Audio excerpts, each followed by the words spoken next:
माननीय अध्यक्ष महोदय, केंद्रीय कारागृह जयपुर में जनाधिक्य की समस्या हेतु जयपुर जेल से सजायाफ्ता बंदियों हेतु विशिष्ट केंद्र कारागृह शालावास दौसा संचालित कर दिया गया है।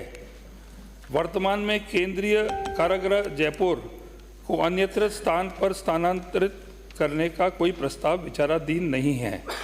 भविष्य में वैकल्पिक जमीन की उपलब्धि, कैदियों की संख्या व सुरक्षा एवं वित्तीय संसाधनों की उपलब्धता के आधार पर विचार किया जा सकेगा।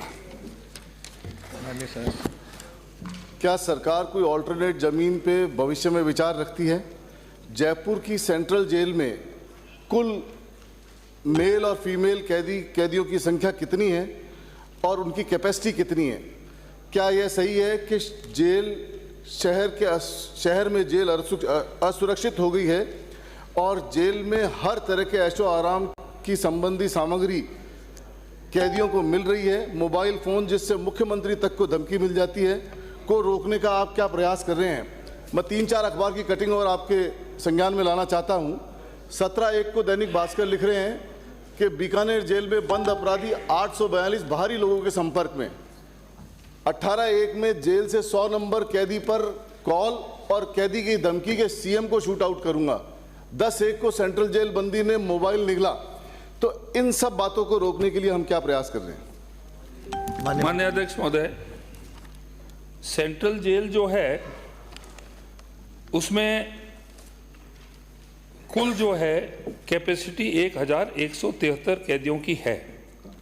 जो कन्विक्टेड हैं, जिनको सजा दे दी गई है, वो है 406 और जो अंडर ट्रायल हैं वो हैं 1181, यानी कि 1587 और कैपेसिटी है 1173।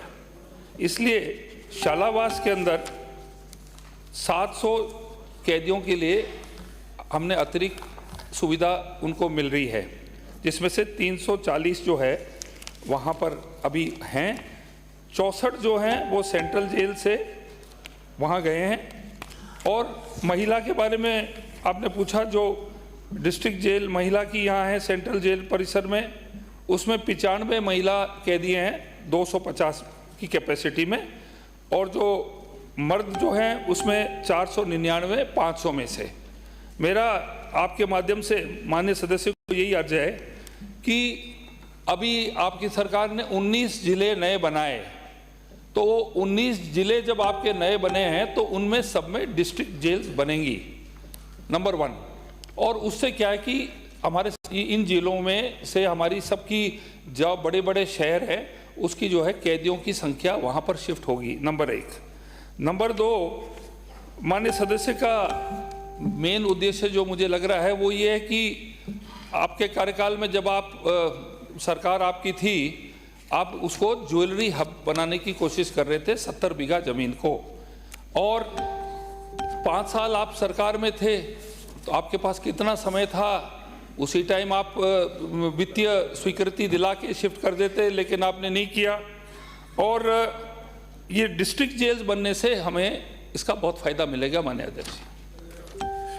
ये सही नहीं है कि असुरक्षित हो गई है, शहरों में जेलें असुरक्षित हो गई है, और जिस तरह से मोबाइल मिले और मुख्यमंत्री तक को धमकियां मिली है उसके बारे में आपने कोई जवाब नहीं दिया।